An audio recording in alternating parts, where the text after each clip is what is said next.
அழுதால் உன்னை பெறலாமே என்று மனமுருகி பாடி சிவபெருமானால் ஆட்கொள்ளப்பட்ட அடியார் மாணிக்கவாசகர். பாண்டிய அரசனின் அமைச்சராக இருந்தவர் மாணிக்கவாசகர்.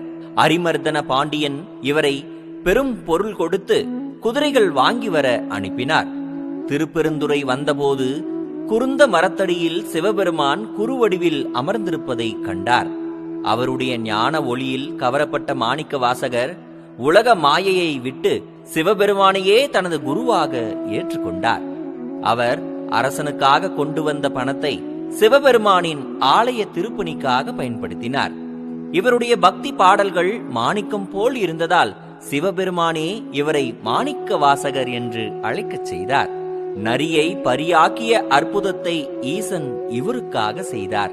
அவர் அரசனிடமிருந்து வாங்கிய குதிரைகளுக்காக சிவபெருமான் பிட்டு மண் சுமந்தார்.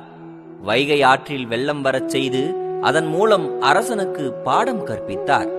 மாணிக்கவாசகர் திருவாசகத்தில் உள்ள ஒவ்வொரு பாடலிலும் இறைவனின் கருணை பெருக்கையும் தன் மீது இறைவன் காட்டிய அன்பையும் பாடியுள்ளார். அவருடைய உருக்கமான பாடல்கள் பாமர மக்களுக்கும் எளிதாக இறைவனை அடைய வழிகாட்டின.